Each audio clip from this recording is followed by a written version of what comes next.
Welcome furries. back, everyone, to the 706 podcast, a podcast where you know what we do. We take a look at a movie and we decide whether it is one of the 706 greatest movies of all time. I'm your host, Connor. I'm with my three good old pals, my movie fiends, movie foes at times.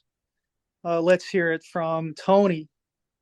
Hello, guys. This is Tony, and I think I'm a fiend in this app, but we'll see. Uh-oh. And let's hear it from Kirk. This is Kirk, uh, sponsor or actually proud spokesman of Vitajex, and also now Wegovy. So things are looking up. You stole my joke, Kirk, but okay. It's all right. I got another one in the back pocket. I was going to do the Vitajex reference, but thank you. And last, but certainly not the least, educated is Dr. Anthony. Lonesome Anthony. Professor, I might add. Mm. Lonesome Anthony, yes. Okay. Well, he is the most connection to the heartland of any of us, I guess, by proximity at this stage. Yeah, as for I me, got some guys. Heartland cred. Don't sell me short. As you wear your Toledo shirt. Toledo doesn't count, Tony. Okay, Come all on, right. everyone knows Toledo is a sort of coastal elite bastion. No, I don't know. Of course, you have the claim. I'm just saying things. To be honest with you guys, I'm a little scatterbrained today. Very disappointed in the latest, my latest cinema going experience. I'm talking, of course, to Joker 2. I like to call it Woker because, to my incredibly deep chagrin, I believe is the word, they put a girl in the movie, and I was devastated. Anyway, okay, enough Joker references. You saw that come from a mile away, Kirk. Okay, I'm sorry. I had to do it. I couldn't leave Woker. I came up with Woker, and that was sort of. Anyway, guys, I'm shaking my head. I agree with you. I know. It's a shame. It's really a shame what they did to Joker. Okay, guys, but for real, we are here for 1957's A Face in the Crowd, sort of drama film of the tragic rise and fall of sort of country singer, musician, host, Lonesome Rhodes, played by Andy Griffith. This movie was not very buzzed about when it came out, but it kind of, in hindsight, has drawn a lot of attention as kind of a commentary on the media landscape. And usually it's thought of as being kind of prescient. I think the plot of the movie will become pretty clear here, but Lonesome Rhodes starts from complete obscurity. He's kind of a literal vagrant. He's in prison for vagrancy. He's discovered by our character of Marcia, played by Patricia Neal, who becomes kind of his manager. And he kind of makes his way up the ranks from sort of occasional kind of bit player on the radio station to being a radio host to being all these other things, making his way up the ladder of media to eventually kind of having the ear of the biggest sort of power brokers in the society. And eventually he becomes essentially a political pundit in a way, in a sort of odd late 1950s version of it. That's a little corny, but there's obviously a lot of things that you can see kind of in transformed fashion that are more familiar to us. Let's not beat around the bush, guys. I just want to hear your first impressions of this movie. I know at least one of you has seen this before, but I'd like to hear your fresh impressions. Let's hear it from Anthony first. Sure. Thanks, Connor. I think when you nominated A Face in the Crowd, you brought up the factor that it was kind of hyped up, especially in 2016, 2020, if I have that right, one of these elections or maybe both, as a kind of prescient sort of exercise in understanding the kind of relationship of political power and media to, of course, the Trump election.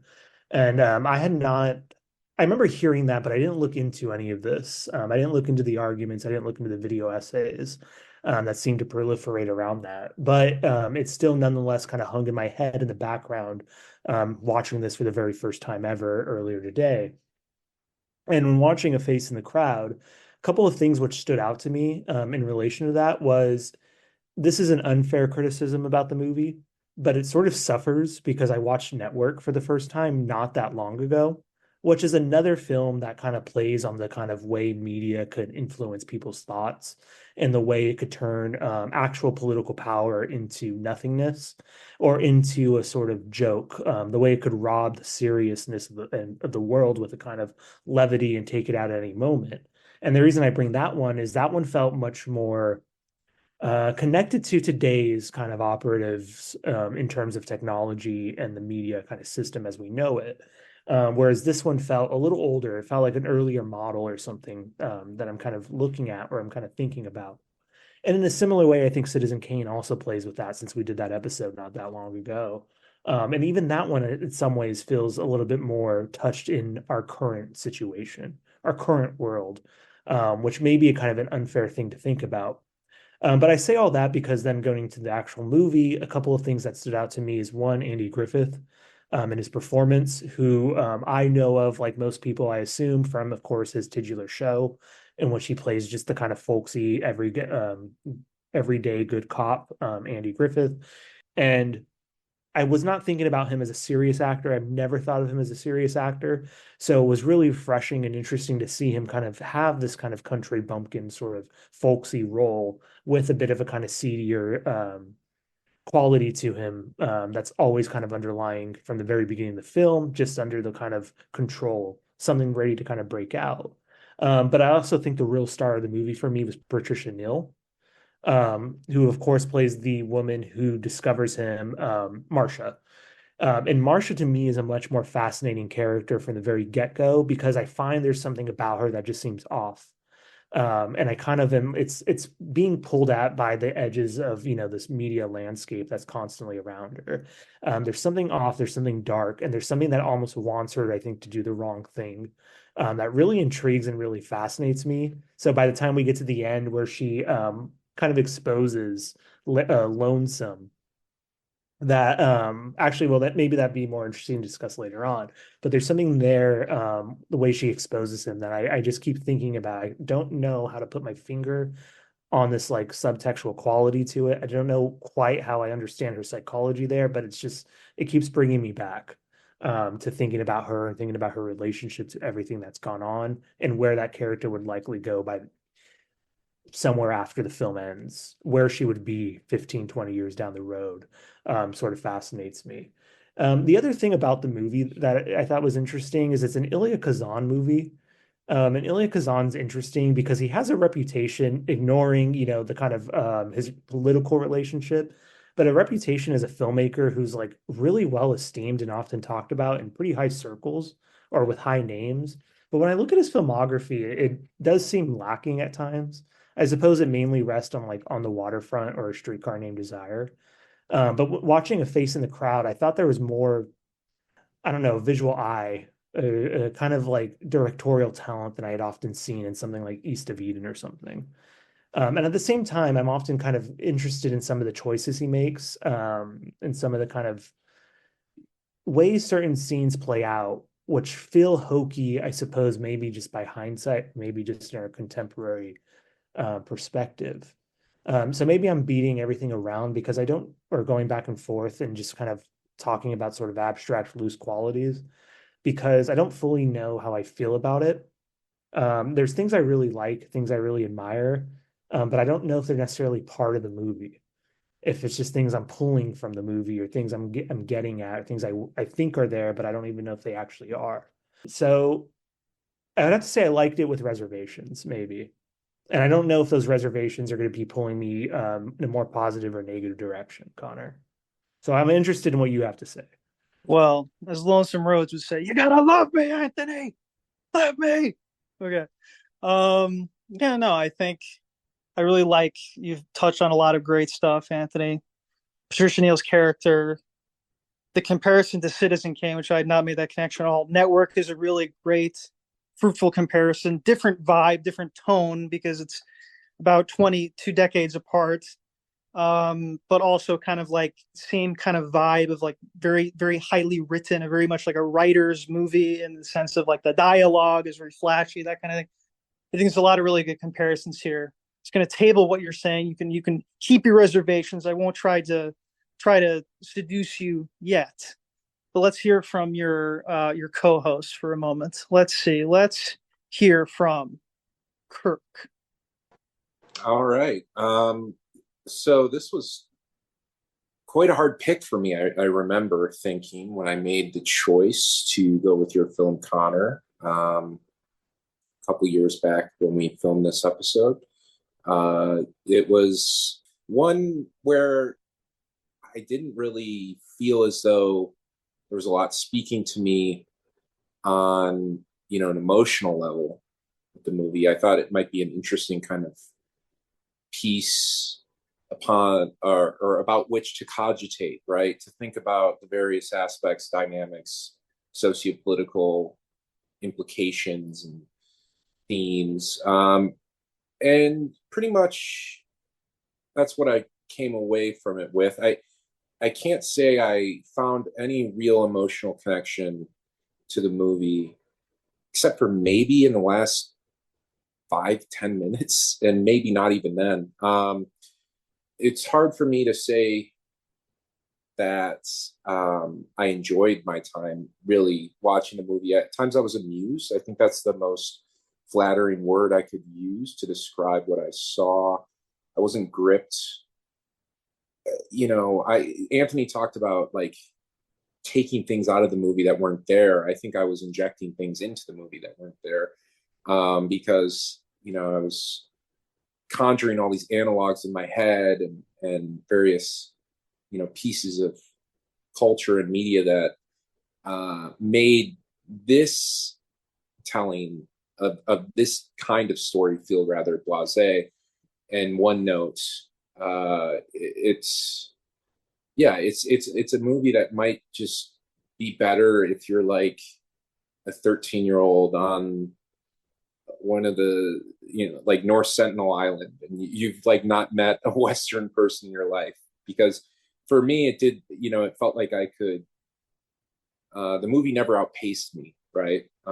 Which I think makes for a rather docile experience. And I'm being overly negative.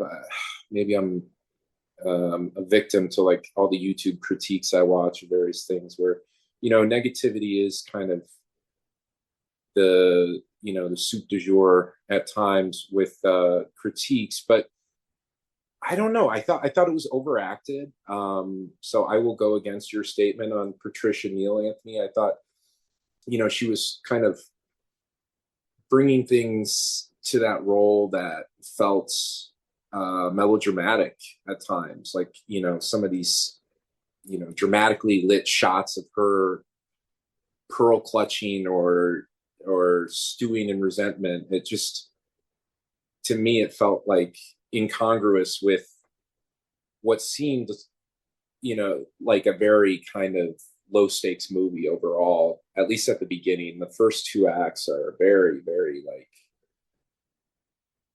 docile is a word that comes to mind, but just kind of ambling. Like, we're following this character, we're amused by him, though at the right from the get-go, I could tell I was going to be annoyed by Andy Griffith's character. I did not find him enjoyable or charismatic or endearing in any sense. So that kind of ruined immersion for me, because I don't understand how, he could rise to fame. Like, just his voice, the way he like fried his vocal cords whenever he spoke. It was a very intentional affectation that, well, that's redundant, but that it's just, it was grating. And I know he's supposed to come across as like this figure who's full of guile and charm, and he's not above anything, and ultimately he's a showman and a salesman. But I just didn't see the connection. I didn't see how he was, so monolithic that he was having mountains named. Like, it was far, it was just kind of comical at one point. And I know it's meant to be comical, but it's also a story about a character. So you can't oscillate so deeply between like this man's personal rise and fall, and then also making light of, how absurd it is at the same. Like, it's hard for me to. It just ruined immersion a little bit with some of those kind of, tapping on the fourth wall with the mountain, with the all the accolades he was receiving, Time Man of the Year, those types of things. Ultimately, like, the third act was very good. I think Walter Matthau was probably the best written character in the film, and also the most compelling force in the film. When he came at the end, that kind of retort in Marcia's defense, where he's like, he sounds very much like he's, introducing a Twilight Zone episode. Now, listen here, this is what's going to happen, son. You're going to be famous maybe again in 10 years, but you won't be as famous. And there'll be 10 guys. It was a rather clever line, right? Like, he says, the guy who's meant to replace him, I forget his name, like Barry Waters or something, Barry Snell, or I don't know what his name is. He's going to be the most famous guy since Will Rogers, which was meant to be Larry's Lonesome Road's predecessor. That's who he was compared to, kind of in a very admirable sense early in the movie. So, anyways, what thing struck me? I think, like, the scene with the senator where he's critiquing his persona, I thought was very good.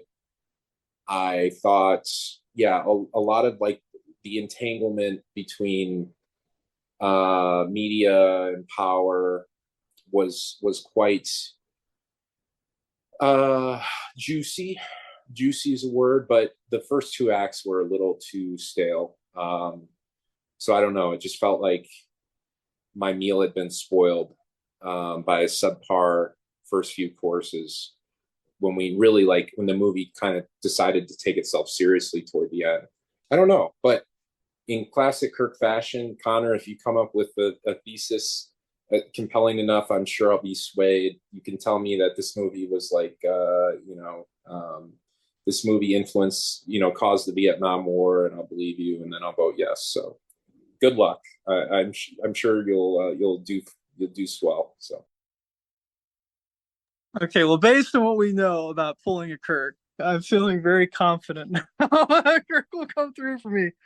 Maybe I'll have to start a podcast on Sentinel Island. I don't know, but I agree with you, Kirk, that it is grating. I can't quite get past that. I don't say I really buy him either. I do kind of like Andy Griffith, maybe just for the novelty of, like, that he gets so mean and kind of evil in this movie, which is so unlike him. I'm not really super familiar with him. I do like him in this movie. There's some moments that I think are weirdly kind of sincere. I mean, overall, the whole movie is kind of over the top, but there are moments that I find kind of naturalistic and kind of well done. So I like it as more than just like a time capsule or an intellectual thing, although that is mostly what it is for me. We can talk about movies that might be a better version of this, because obviously this has been treated, this kind of idea, send up of the media has been done afterwards, and certainly maybe, and even before too, but just in a slightly different sense. Okay, let's hear from Tony. Yeah, so I have seen this before. Connor actually showed this to me a number of years ago now, and I have not seen it since. But I think I'm more positive on it than my co-host, and I think I do have some ambivalence about the movie, because I think its strong points are very strong, but I think there's definitely things that hold it back from being, I think, as good as it could be. I think, to me, like, when people talk about this movie being like prescient, I think there is some truth to that, in the sense that, like, I think its critique of the media and politics and the dynamics it kind of depicts, I think, for 1957 are pretty, like, sophisticated for a movie like this. Even just the depiction of, like, the conservative movement, which certainly existed at this time. There were definitely, like, there were, like, very conservative, like, senators and prominent people in the discourse, but it wasn't, like, ascendant until really, like, over a decade later, and didn't take over the Republican Party until, a good deal later. And the way the movie kind of depicts it, and it's an interesting kind of time capsule for, like, where conservatism was at this time. Like, when she calls, Patricia Neal's character calls the senator, who's kind of the focal point of the second half of the movie, like the last of the isolationists. Just that sentence alone kind of is kind of evocative and kind of tells you like where things are at the time, because before World War II, there were all these isolationists and they were kind of discredited because of World War II and then all this. So that's a not super necessary context, but it's interesting to view the movie through that lens of kind of like where the conservative movement was and how the mainstream or how Hollywood was like conceptualizing it and thinking about it and depicting it and satirizing it. I think it's very interesting and kind of historically valuable. And even just like the depiction of how the media, shapes politics and how politics shapes the media. And some of the observations of this movie are quite trite by today's standards, like, oh, it's all sound bites. But I mean, I feel like for the time that was probably a relatively novel critique. This is like kind of happening in real time. This movie's kind of commenting on something that's happening, as it's being made, or in the years leading up to when it was made. And I find that all very interesting from like a historical perspective. And I enjoy seeing the different ways that the right wing and the news media and the kind of entertainment industry, the way these things kind of play off each other. And Andy Griffith's character, how he sort of has this kind of abrasiveness that sort of you would think would hold him back and indeed does at certain points of the movie, but that's also the thing that propels him forward. That's kind of his appeal. I find that kind of interesting. And I do think he's like, well, he's not a guy I necessarily would watch or enjoy. I kind of understand sort of his appeal, like especially early in the movie when he starts playing a song and there is a rawness, there's kind of an authenticity to it that I think people could kind of gravitate to. Maybe charm is a strong word, but I can sort of see where it's coming from. And I think his relationship with Patricia Neal is quite interesting. And I liked the sequence in the middle with the Vitajex ad.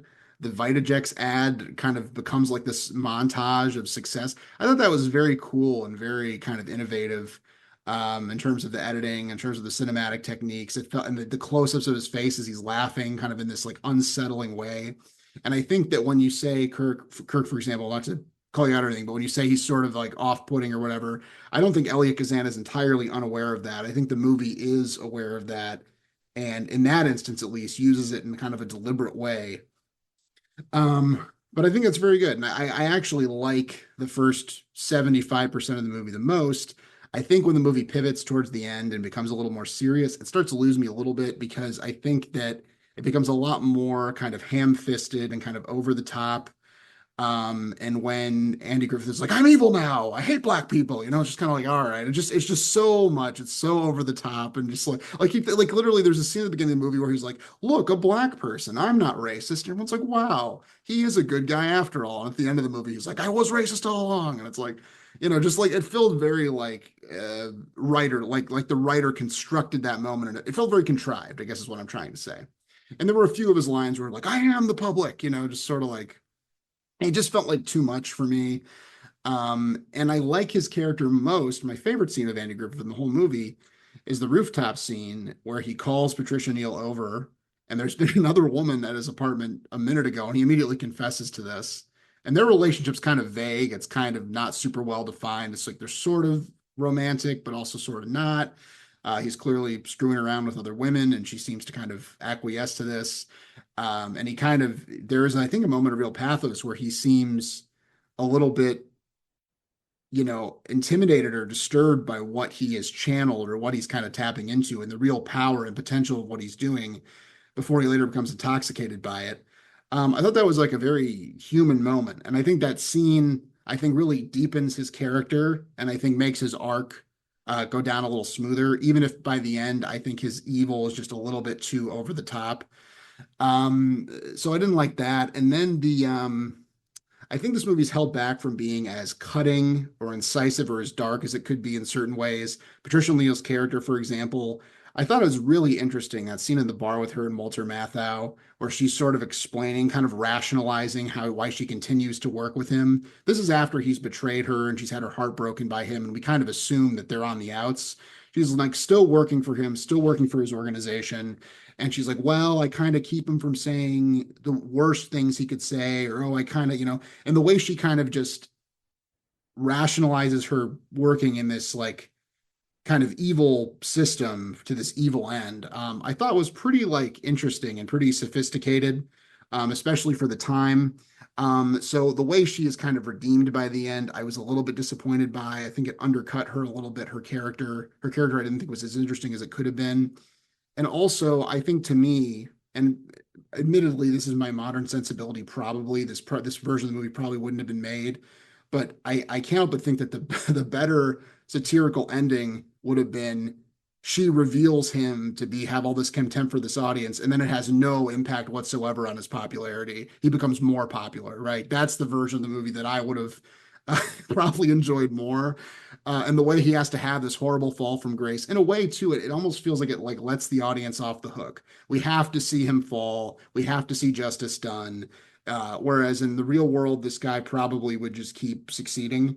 I don't know. That's how I feel, at least. And then also, not to undercut your point, Kirk, but my least favorite character is Walter Matthau, who is the most hilarious self-insert I've ever seen. Just like the stern nice guy who's chasing this woman who, the writer was thinking of a specific woman when he wrote this, who went off with some asshole TV guy, and he was like sternly lecturing her, and they don't even get together at the end of the movie. He just pats her on the shoulder at the end. It's like, come with me, It's just, I think he's the most unintentionally humorous character. So anyway, I like this movie. I think it's pretty cool. It's pretty interesting from a historical perspective. But I think that there are certain things that hold it back from being as kind of as incisive as it could maybe be. And maybe it's just a fact that the movie's a product of its time. And the movie that I would want to see is not a movie that would have been made in this context. And I think the fact that the movie is as interesting as it is to its credit, So I like the movie. Can I respond to the besmirching of my character, Connor? Respond, Kirk. Respond. Okay. So I don't understand how the first half of the movie is serious. Like that, I laughed out loud when they showed that he was gifted Mount Everest. And it was, honestly, it's a mountain that doesn't exist in the United States. Like, it's like a Swiss Alp or something. How are you on board with his trajectory? It was the most ridiculous trajectory I've ever seen in my life. Like, I thought they were going to make No, I think the movie tries to be more serious towards the end. What? I think the movie tries to get more serious towards the end, and it loses me then. It gets almost maudlin, No, but you said you were like bought in. How are you? I bought in the sense that I was on board with the movie. I was enjoying the movie. I think that scene is funny. As seriously, it's sort of like it's a little bit tongue in cheek, right? It's kind of like it's satirical. It's like clearly it's over the top. It's called a dramedy, guys. After him, it's like absurd. But even the mountain was a bridge too far, I would say. I wasn't trying to besmirch your character. I just like making fun of Walter Matthau in this movie. I know. I'm joking, but I just it's fascinating that I had such a different reading of it.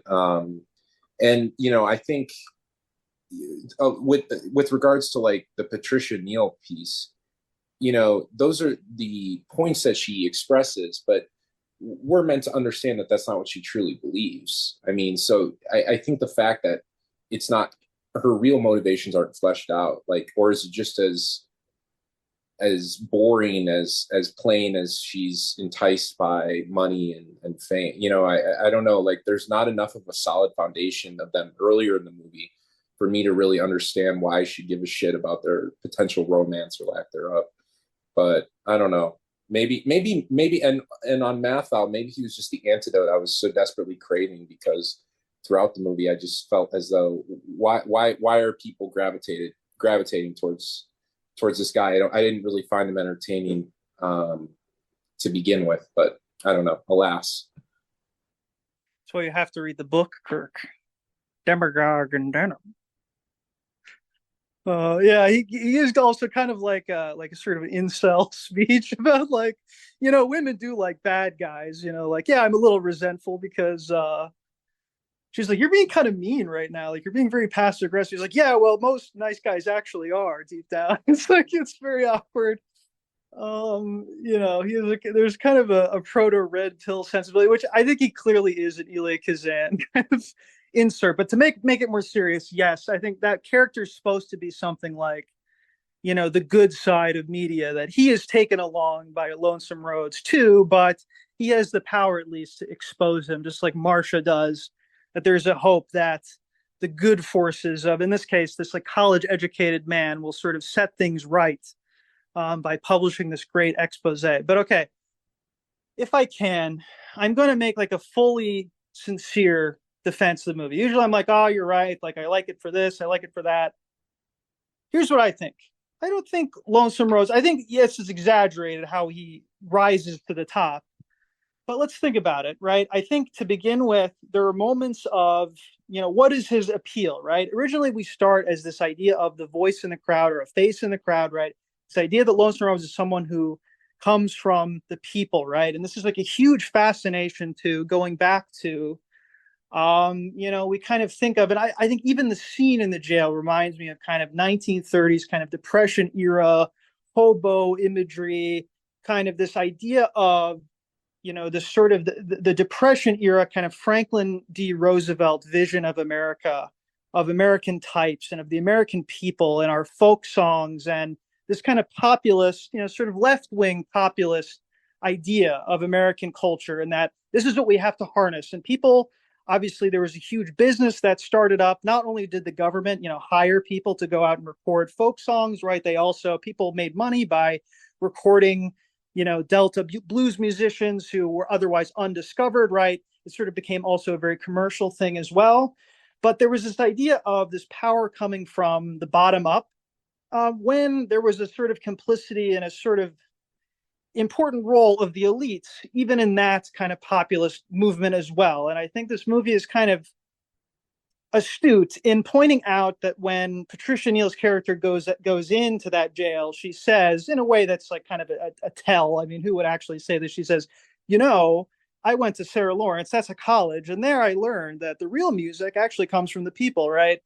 It's a bit on the nose, of course, but I think it's trying to get at something, get at an idea, an ethos that a lot of like educated people, well-meaning people with a sort of populist vision of the country had.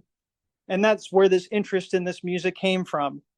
Never mind that there's also a reference to kind of the racial binary. There's a black man in a cell separate from the rest of the white prisoners in the jail. Lonesome Rose's music is very like black influenced, and there's this idea that that black man refuses to sing a song, but Lonesome Rose will. There's a kind of to me a very astute sort of observation of what was kind of going on in the sort of music culture of like the 30s, 40s. Okay, of course it takes place in the 50s, but then we have him kind of rise through the ranks, and I think the moment that the things that appeal about Lonesome Rose, we have this idea of he, points out like, gals, I know you're listening. Like, I know that husband of yours doesn't know, all the work you have to do about cleaning the oven. You have to get all the little spots right. He kind of knows from seeing his mom. He's observed his mom and he's connected to his mom and has kind of been with his mom through all of her suffering. She's a single mom. He has a connection and a real like empathy for the people, and he can kind of use that to his advantage. And that's something different from what people have heard before. And that kind of wins the affection of the people, of the public. Then, there's this moment of, yes, like bringing out the black one. But the idea is that he meets this woman who otherwise would never appear in front of the camera. She works for the TV station in Memphis, but makes this kind of choice of interrupting the entire program, right, to bring her out and say, hey, like this woman needs help. This kind of spontaneity of wanting to help people. That's like a human connection that is so often lost, right, in the media of the time. Never mind that, of course, then there's Walter Matthau's character says, wow, a colored woman.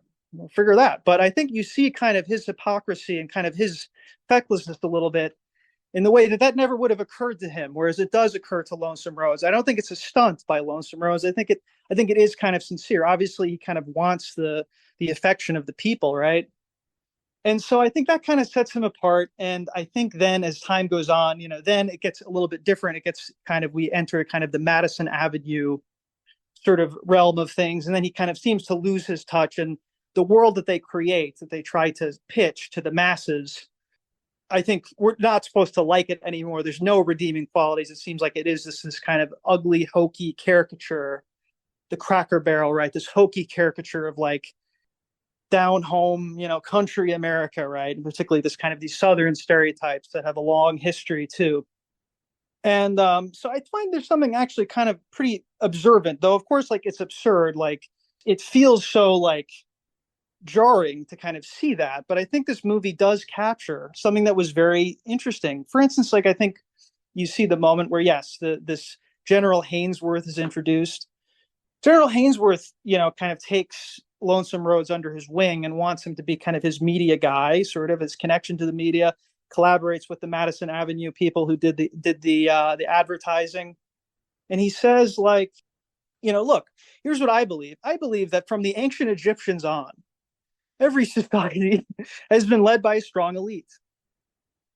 And that's what I want. I want you to help me, like, convince the people that we know what's best for them, And I think it's said very plainly, so plainly, succinctly, matter of factly, kind of innocently almost, in a way that we kind of lose sight of the fact that the right wing is, ostensibly in its origin is this idea of the importance of an elite, right? Is the idea of the preservation of an elite, not of a leveling of social class, which is what kind of the left wing perspective.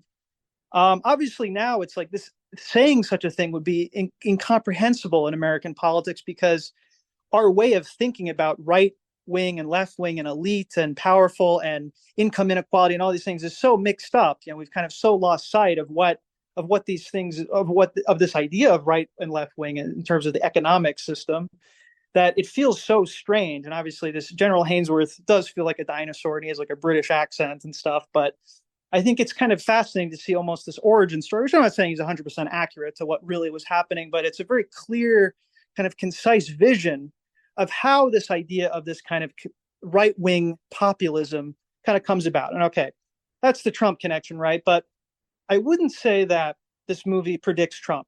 Trump is not really a Lonesome Rhodes character. He's a media figure, yes.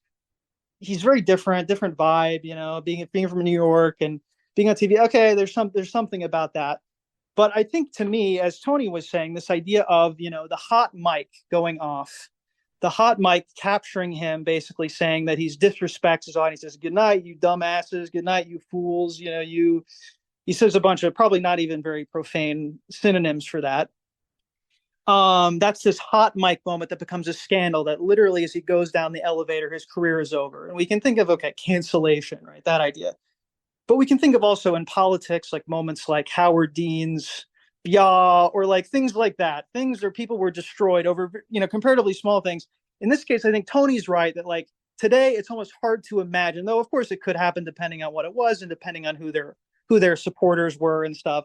I don't think it's impossible, but I think we've entered an age where that feels very non-Trumpian. That feels kind of impossible in the Trumpian era. And I think, to me, what I would just say is that this movie is not prescient in the sense that it predicts the Trump era. It predicts the era that Trump kind of killed. It's the era that Trump brought to an end. And, that's what I find very kind of like impactful about it. Whereas other movies may kind of capture something beyond that. But I think, obviously, to get Trump, you needed to have an intermediate stage between the old media, maybe represented by Citizen Kane, my 20th century, early 20th century media. You get this mid 20th century media changes things. It's all about, the face. It's all about the personality, this kind of thing. But now we see there's kind of this stochastic, kind of chaotic, very different media landscape. So I find that kind of interesting. I don't find it like predictive of Trump, but I think it's kind of fun to compare and contrast.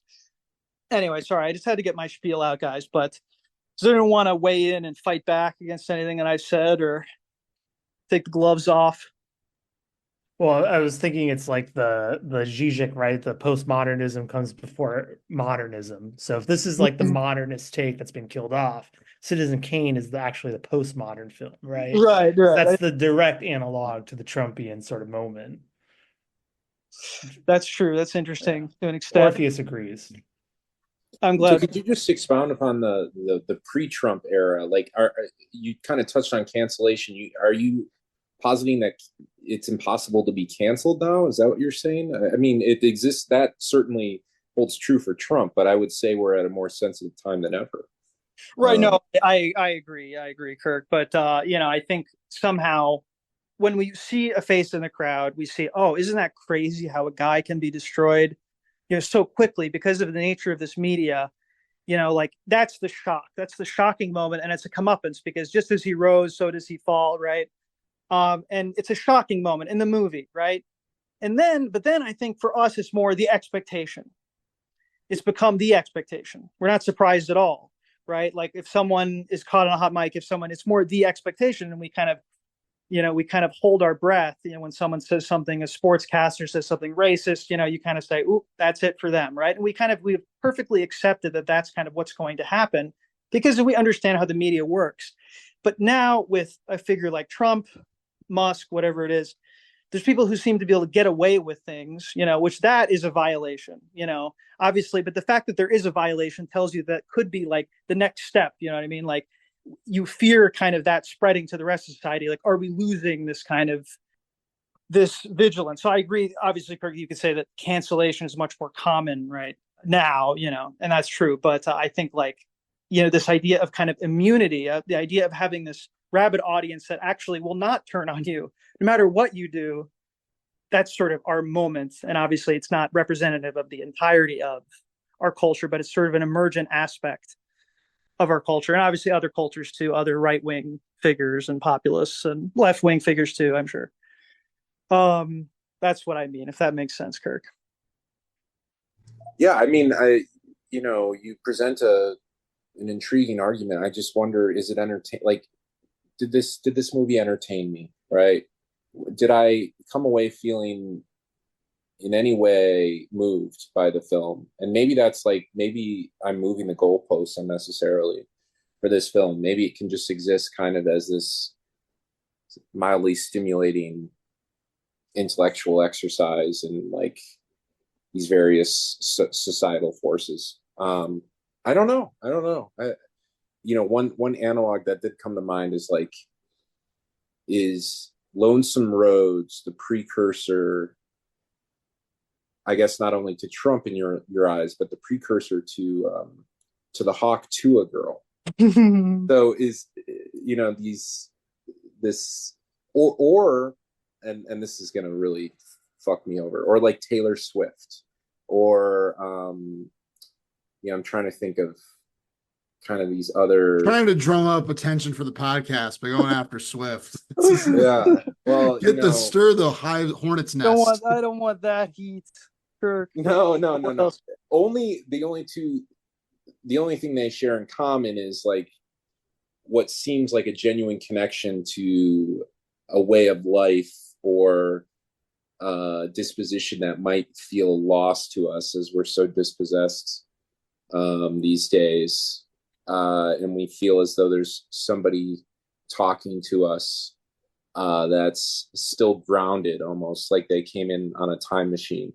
Well, maybe that's Taylor Swift's earlier stuff, but just all the Southern colloquialisms, I think there's a lot of power there in, having, what you would like to see in your reflection reflected back to you on the TV screen.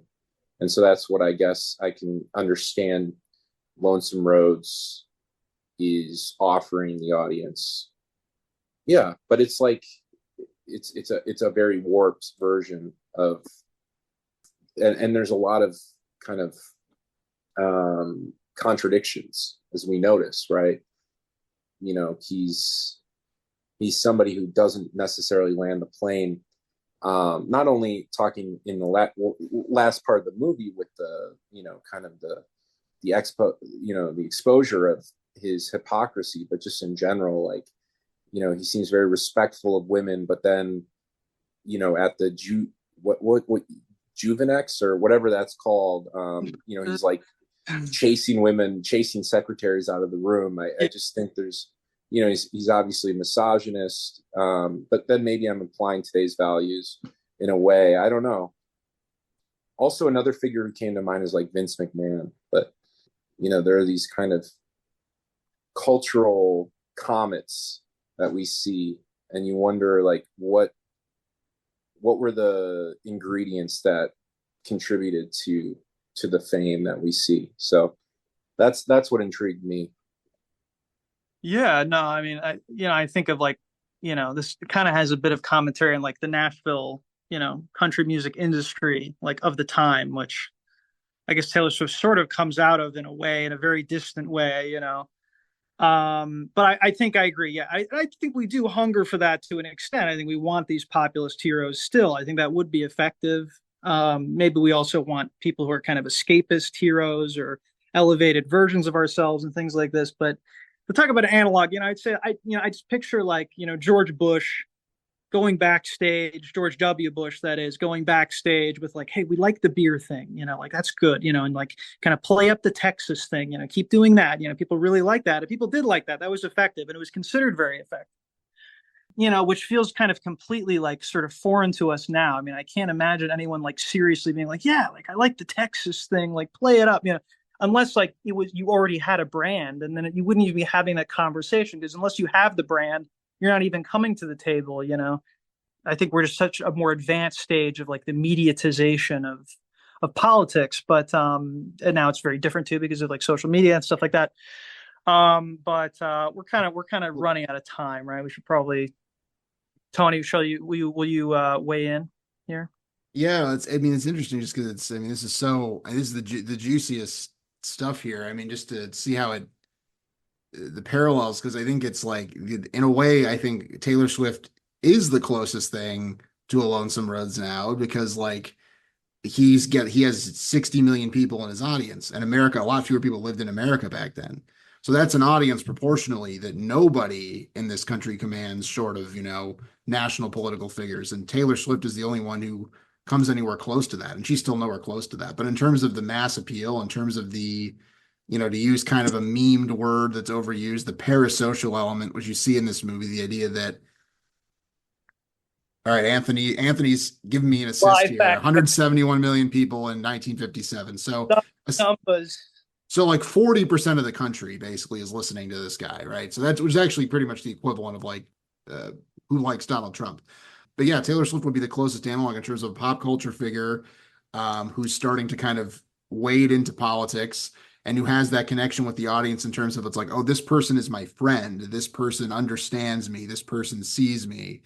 But it's interesting though, because to take it back to the cancellation thing or whatever, it's like I think that people feel, especially with social media, of like feeling like they're under a microscope, or feeling like they have to perform certain roles, or feeling like you have to be a brand. I have to be X type of person. And the internet is very good at generating these sort of stereotypes of like, there's this type of person, there's this type of person, there's that type of person, there's this type of person, and everyone gets put in these little boxes.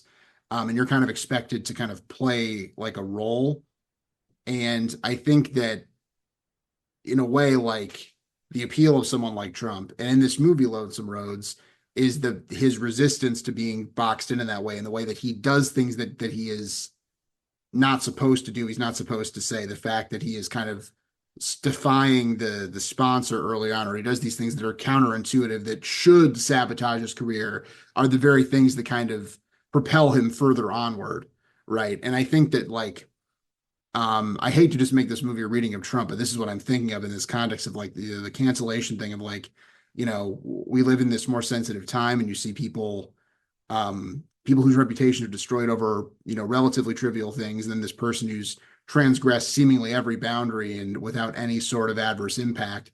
But I think that idea of him being indestructible is it's like a self-fulfilling prophecy.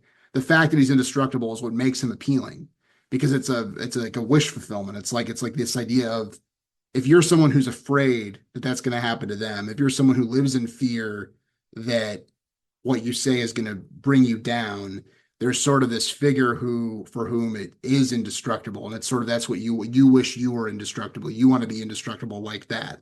So it's almost like, by definition, categorically, they are infallible. Because if they're fallible, if they break the rules, if they fall down, then that's no longer the case. And then you don't have that figure anymore. So that's that might be tenuous in relation to the movie, but I guess I'm describing the movie I wanted to see. But I don't know if that's the movie that could have been made. But anyway, We Well, can go on. the movie seems to believe that like you still there's values you can't betray without losing your audience. That like he can bite the hand that feeds, but people like that because that's cool, and people will buy the mattresses anyway to burn them, which works out fine. And I mean, it doesn't. Eventually, the president of Luffler mattress, your grandpappy slept on him, which I love that. Honestly, that's like you don't need Madison Avenue to tell you that's a great tagline. I would definitely buy that mattress. But obviously there's this idea of this like, this sort of, stick it to the man kind of ethos. So I think, yeah, also becomes this kind of ironic attitude towards advertisers where previously it had been conceived of like, well, like I'm paying for your program. So like be a gentleman and honor our agreement and respect my product and that kind of thing. And like that's things go out the window, right? In this new personalized world of the media. And I think that's prescient for the 20th century, late 20th century, and maybe our childhoods. Now it's something kind of, still becoming something yet different. But I think we should kind of wrap it up. I will say that I also like I honestly I find very interesting the dynamic of Lonesome Rhodes and Marcia. I know Marcia, like, why would she really stay with him? What's really going on there? Is it kind of a sexist trope almost that she's like so stuck on him and she can't get away? But I thought honestly for the time I found it, I don't know, I could be completely wrong, but I found something kind of shockingly sort of like modern or kind of, shockingly, sort of almost out of place, anachronistic in the idea that he's like threatening suicide. It's this like very toxic dynamic. And he has this kind of hot and cold, sort of nature of he'll be very mean to her and then he'll cry kind of like a baby in her lap. And, there's something very raw and like ugly about it. But I thought it kind of went there in a way in portraying that relationship that I thought was kind of cool. How to kind of tie that into the idea of the audience. I mean, probably what Walter Matthau's character would explain to you, smoking a cigar would be to say that, she is the audience, which I think would be a little lame. So I'm not going to do that. But let's kind of wrap it up, guys, if you don't mind. But I wonder if Anthony has anything to say, sort of by way of final remarks. Make it a juicy one, Anthony, because we haven't heard from you too much this episode. Sure. And I was just thinking is we are drawing a lot of comparisons, I guess, to political figures today with how political figures, at least in the moment when they're running an election or sustained in office and they're kind of sustaining media attention, seems so like one-on-one parallel. But I was also thinking about how it comes out in 57, where if I remember this right, we're a year before Elvis goes into the military, but we're also pre-era of Johnny Cash doing the Folsom Prison album, but we're also in the era of Johnny Cash pretending to do Hard Time to appeal to a kind of middle blue collar, I don't know, sensibility, working sensibility, outlaw sort of role. And there's something about that that just seems kind of interesting too, that maybe a bit more important than we gave it credit for. I don't really know of like at the time another kind of, well, maybe Frank Sinatra, but even he seems so much more. I don't know, maybe a Frank Sinatra kind of figures another parallel here too. That it's just we don't have access to the same way with our own kind of pop culture. So I don't know what to make of that, but I just think the idea of the political ratio here one-on-one is there, but there's also something about the other kind of arts that are hovering in the surface too, and are so going to be so important in the next 5 to 10 years, especially in the US. So, overall, I think I enjoyed it a little bit more than I thought, Connor, and I liked your reading, your opinion of it. It does remind me of when we talked about Bigger Than Life. And the melodrama, I think either work or they don't for you. And for me, they worked a bit more than I think than it did for Kirk, and I think it did for Tony at times, particularly with Marcia, who I still feel is much more fascinating than was thought. So yeah, soft yes, I think, Connor. A very, very soft yes. The softest of yeses. Yes. We can make it hard with time, but every yes begins soft. Now, Kirk, don't hold back now. Well, Kamala just lost Michigan. I'll say that. It's not looking good. There may be a path. If Alaska flips, Then we get maybe like Idaho. I don't know, but looks like we're gonna have a new inductee here.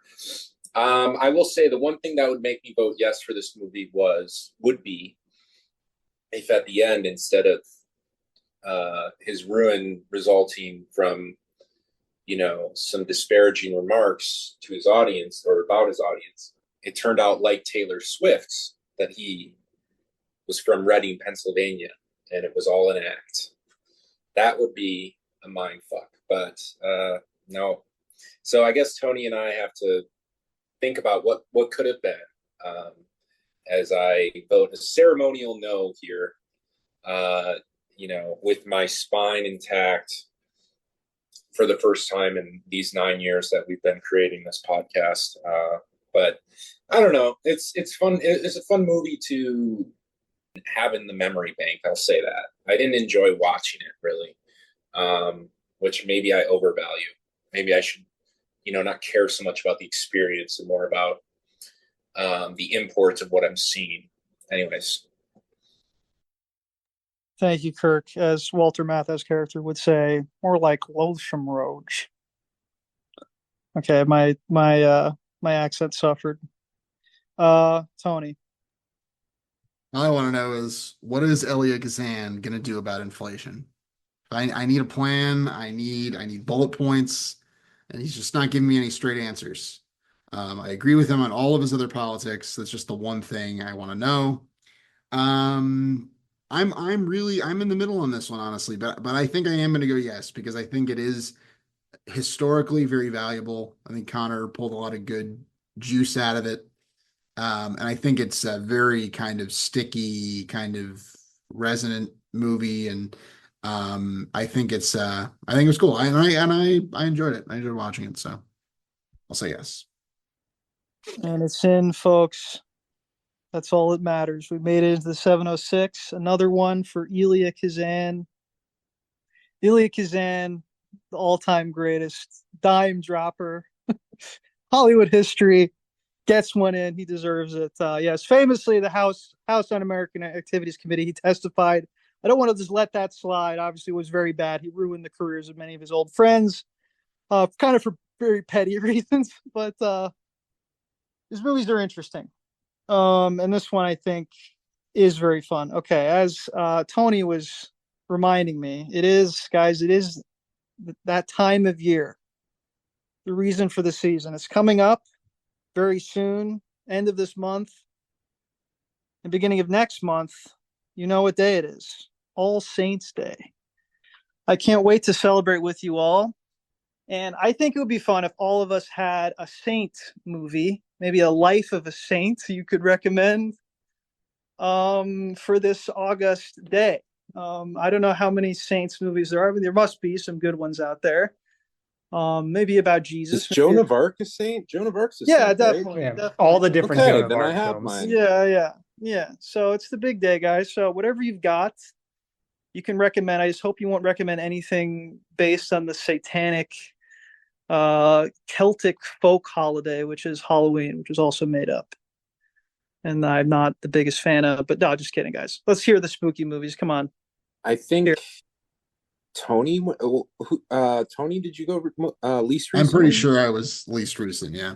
Okay, Tony, kick us off with the frightful films. I want to go first just because I don't want to lose my decade because I got a movie I'm sitting on.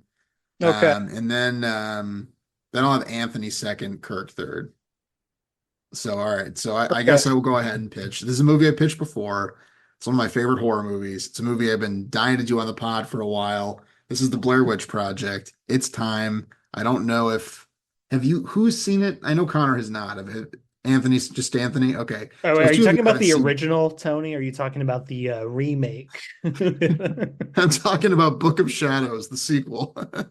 Actually, the video game. We're gonna watch a let's play of the video game from like 2015 or whatever. Yeah, I mean, this is a movie kind of speaks for itself. I mean, even if you haven't seen it, you know what it is. It's kind of it's not the first found footage movie. There are other found footage movies from before this, but this is the movie that really kind of popularized the genre and really made it a known thing to most people. It's about a couple of student filmmakers who go out into the woods to make a documentary about the Blair Witch, which is a fictional kind of folk tale. And there's supposedly these spooky happenings in the woods, so they're going out to make a movie about the local folklore, the local legends, and things escalate from there, I guess. That's really all you need to know about it. But this movie, I think, is one of the greatest horror movies ever made. I love this movie. And I can say more about it in a bit or when we do it, whatever. But that's going to be my pitch. So It's a very strong pitch, Tony. And what did you say? Who was next? Anthony. Anthony. Yeah, I was also thinking the Blair Witch Project, but the Adam Wingard version. No, I'm just kidding. Let's see. Yeah, I was going back and forth. And there's two from the same decade. I'll just go with my gut. Connor, I would guess maybe all of you would have seen it, but I think it's worth a rewatch, or I'm guessing a majority of you. I go back and forth on which one of this guy's films is his best. It's particularly in this recent trilogy of his. But Shay and I love the first one in the series from I get the exact year right here, 2022, X by Ty West, in which a group of late teens, early adults go to a rural area in Texas to shoot an adult film, only to find themselves stalked by an old couple who live in the house next door. I don't think it's just like the perfect kind of classic, campy, but also serious enough of a horror film, kind of suitable for the genre, suitable for the mood, suitable for the season. It's very saintly in its own way and how it deals with themes of religion, how it deals with All Saints Day, and how it deals with kind of a modern morality in a way that's different than A Face in the Crowd, Connor. So I think if you haven't seen it, I think there's something there for you in a genre that you're not usually drawn to. X 2022. I am titillated, Anthony. Very good, very good. I like this. Last but not least, Kirk. Oh, I'm so screwed. You chose my movie, or you chose my decade, Anthony. Kirk Protocol. It's a bitch. 4 year long decade, and Anthony chooses it. He's always Mr. 70s. Now he decides to go modern. The greatest decade of film, Kirk. Tony, what decade is the Blair Witch Project? It's the 90s. It is? Okay. All right, fine. I will go with a very distant second pick in my head and go for 2008's The Strangers, because it's really one of the only films that's actually scary to me. And I think we've kind of failed our audience a little bit here. I mean, what did we do? We did Monkey Shines. We did, not we did Scooby-Doo last year, but we did Scooby-Doo. I mean, we're at risk of showing the film rotation at the local diner at the senior buffet at 4:30 on a Wednesday. So we got to get scary. We got to have some real stakes here. Not just somebody. It sounds like both of your movies are heavy into films within films. Well, this isn't a film. This is real life. This is Liv Tyler in real life, living out a nightmare home invasion scenario. I don't know if you've seen The Strangers. I'm sure you probably all have. But I will say, as somebody who's incredibly jaded and likes to think of myself as probably unconsciously, at least, as someone who's above, a lot of horror, not above it or just desensitized to it. The Stranger still hits a nerve. Maybe it's the masks, maybe it's the slow build, the perfectly timed kind of disillusion of safety of the American household, right? Which is, seen as very sanctified, right? It's something that's inextricably tied to our Second Amendment, right? That's when people bring up all the time when we reference the right to bear arms is, I need to protect my house, I need to protect my, and then we have castle laws and all these things, stand your ground, make my day laws, and that in Texas, I think. I don't know. I think this movie is genuinely terrifying. In terms of its place in the horror chronology, where does it really fit in? I think there's elements of Scream there, right, with the masks. We can talk a little bit about that, kind of that image that I think, is so conducive to a compelling movie poster. But also it's a slow burn, and it I think did a lot more than it was hoping to do. And I don't think there are many movies that often do that. I think there are, oftentimes we're talking about cult classics, right? Is The Strangers a cult classic? No. Could it be in 20 years? Perhaps. I know they made not a remake or like a sequel. I forget what it's, just forget that.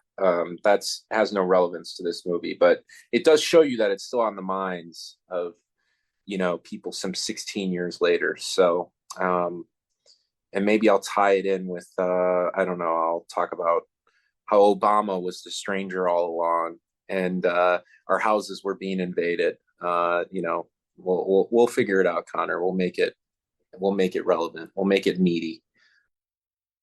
Thank you, Kirk. Your pitch itself, you tugged, you tickled my brain strings. I don't know what the expression is. It's a strong pitch, Kirk. I really am fascinated by that movie. Okay, it's time for some. Oh, by the way, if it's not a cult classic, it's gonna be. If it makes it in the 706. Okay, I need to hear some rebuttals. I will say to Anthony, I'll make a special request to show a little bit more of his hand, maybe talk a little bit more about the movie, what you like about it. I think, well, Tony didn't really either, but, tell me a little bit more about, what you really love about this movie. Because now Kirk's is the one that I kind of have. I have an idea of why I'm going to like it. I know Blair Witch, like I should see it. I know because, it's famous, but tell me a little bit more about what you like about this movie, without spoiling it, of course. Sure. So I've seen all the movies. I think Kirk made a very strong pitch for The Strangers. That is a great horror movie. X is a very good horror movie as well. I don't put it quite on the same level as the others, just personally, subjectively. I'm always in favor of pitching like a relatively recent movie and kind of throwing it out there and saying, hey, I think this is, interesting or special. And I'm sure Anthony has a lot to say about it, but it doesn't, to me, it doesn't have quite the resonance or the power of the other two. What I would say for the Blair Witch is I think if you think about found footage as it's sort of a genre, or I guess a subgenre you would call it. And so often it's like a gimmick. And there are, I think, very few truly good found footage movies. But because, and as I said, it's not the first one, but found footage wasn't really a genre. That's not a thing. That's not a descriptor people used when the Blair Witch Project came out. It's not a movie that's adhering to a bunch of cinematic tropes per se. It's a movie where the form follows the feelings and the ideas they were trying to express. They weren't saying we need to make a movie like, whatever, Cannibal Holocaust would be an early example. They were trying to make a movie that captured the feelings and the vibes that they found inspiring and that they found interesting. And I think that there's a purity to it. It's an incredibly pure piece of cinema. It is exactly what it is. There's nothing else quite like it. There are things that try to copy it, but none have the same power of it. The performances feel incredibly authentic, more than almost any horror movie I've ever seen. And it's a movie that shows relatively little, that uses relatively few elements. It was made for almost no money. It's a movie that's so much more than the sum of its parts that I think, and it's a movie that I think it does something that I kind of chase, that I kind of look for in movies, especially horror movies, where it has this feeling of malevolence, this feeling of evil, this feeling of dread, that I think the way the movie is made perfectly constructs that, perfectly builds that. It's a movie I never really get tired of watching either. I've seen it many times and I'm always eager to dive back into it. It's like going to an evil dark room. It's like going to the Black Lodge in Twin Peaks or something. I just can't wait to go back into that room. And I think too, it's interesting for its place in film history. I mean, we've now cards on the table. It's 1999. We've done a fair amount of movies from that era, but I think it's interesting too of like where it comes in cinema history in terms of like 90s is this great boom time for independent film, and this was like a Sundance pick. And it's really a movie that kind of coincides with like the early internet and in terms of like the first real example of like viral marketing, and that's outside of the movie.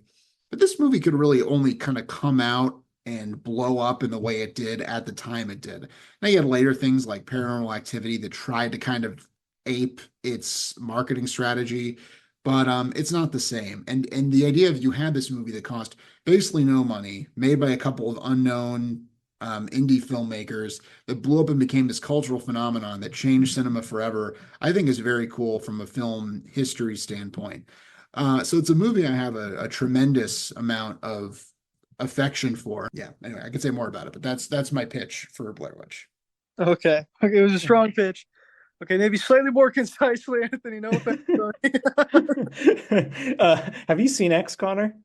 I have no. Okay, you haven't? Okay. Well, I'll just say then in comparison to the other two real quick that Kirk's film I think is 100% spot on in the way he described it. It does unnerve me in a way I feel other horror films have never quite got. I think it just hits that primal fear, like almost being like a kid where your parents are out of the house and you don't know if that person who just rang the bell or like knocked on the door is, something like you can't even imagine or like what. And I got to say, now that I live in a place that does not have neighbors on the other side of a connected wall, I might feel even more unnerved by that film. It just has some sort of mystery and power to it. I don't know how great of a film it is, but if horror is judged on that scale, it knocks it out of the park, I will say. And then in comparison to like the Blair Witch Project, which I enjoy, which I really like, I think there is something interesting to that movie, and everything that Tony has to say is, I think, somewhat true, somewhat feeling. I don't feel as powerfully connected to it as he does. I do feel that some of its effect is a little lost personally, ever since some of us watched Marble Hornets during Hurricane Sandy. And the found footage just doesn't seem the same. As for X, I got to say, though, is when I think of Halloween, and it's one of the reasons I put it out there, when I think of Halloween, I think of not just the fear, not just the scary tactics. I think about the idea of like pulling things back, pulling the mask off in the way we do in Scooby-Doo, finding the kind of ridiculousness in the trope of fear, the trope of horror. And X is a film that I think wears its genre proudly. It explores horror in a funny way to me, not in necessarily the way like Scream does, but in a way where you don't just feel it's pulling on references for the sake of references. It's not just teasing you because you're a film fan. It's teasing you in a way that just feels fun, but also makes its kills exciting. It makes its gore and its violence something like thrilling, not because it's scaring you, but because it's getting your heart going for the film. It's something that, like Paul Thomas Anderson and Boogie Nights, loves to make fun and parody the kind of adult film scene of that time, but adds to it a kind of layer of, interest in sexuality, interest in youth. And I just feel that it's a film that Ty West is the closest he's gotten to making something great. I think he's an interesting filmmaker who's never quite always knocked it out, but this is it. I think it's the best in the series. It's the best work he's done. And I just think it fits the mood so nicely. I don't think we've quite done a film like this. We've done campy films, we've done gag films, we've done horror films that embrace camp. This is a campy horror film that also is just purely a kind of horror film in and of itself. So that's my vote for X.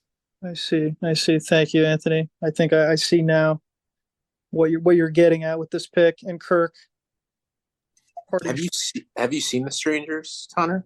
no. I have not seen any of these movies. Oh wow. Okay. Well, what I'll say about X is I liked it more when it was Twitter. A lot less neo-Nazi, propaganda. But I don't know.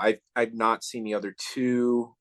I probably should have seen Blair Witch by now. I'm looking for something that it's almost like a bonus that it's an incredibly terrifying movie, because I want us to be able to kind of soberly look at this phenomenon of wanting to feel this fear, this prime, this atavistic fear of being in danger, but at the same time knowing that it's a mirage, that we are still safe. We can turn off the TV if we need to. We can press pause on the true crime podcast if we need to. So I want to have that conversation. And I think, as if you look, you can see Halloween becoming more and more ardently defended by so many people. Like, people are now going to bat for Halloween. Like, that, it's this idea of spooky season. It's almost like Halloween is October 1st. There's this pseudo Advent now that we have for Halloween that I don't remember existing prior to this. But now people, they want to watch a scary movie every night. They want to do this. They want to do that. So I don't know. There's a lot there that I kind of want to just talk about. Make some tie-ins to other films and to just the sociological aspect of the holiday itself. So, but ultimately, Connor, I think it's a terrifying movie, and it does take a lot to make me feel anything. I don't feel like my pulse went above 60 when I watched The Exorcist or Rosemary's Baby, right? Like, this is something about this movie is terrifying. It's totally gripping. So I think we owe it to our audience. I don't think I've ever hosted a Halloween episode. Also, I will throw that out there. Somebody can fact check me on that, but I'm pretty sure I've never done one. I've chosen Halloween movies, but anyways, that's my choice. Oh, well, Tony was Scooby-Doo. So that wasn't you. I offered it, so I bear the responsibility for that. Guys, this is really, really, really fucking tough because all these sound very good, and I know I'm like, sort of not the Halloween guy, and I make jokes about wanting to just watch Ed Wood. I'm trying to weigh them, like, will I be called a chicken if I pick the least scary one? Let me think. Blair Witch, okay, like, instinctively it doesn't appeal to me as much, just because, like, I don't know, it's one of those movies where, like, I've just heard about it so much I feel like I've already watched it, which is kind of a good reason to watch it. And it has in its favor that it's so different from any other movie we watch, in that it's part of the found footage genre. Yeah, honestly, I'm kind of convincing myself it's Blair Witch Project. We'll watch Blair Witch Project. Tony, any words of victory? Yeah, no, I'm very happy to watch it. I'm excited for you guys to see it. I'm excited that two of us haven't seen it. I worried I shot my wad a little bit when I pitched it, but hey, I got to get it over the hump. No, no, So no. whatever, it'll be fun. No. And obviously I asked for more elaboration, so that was, I was curious to hear kind of a little preview of your take. Well, all that's left to do is to play us out. Trick or treat?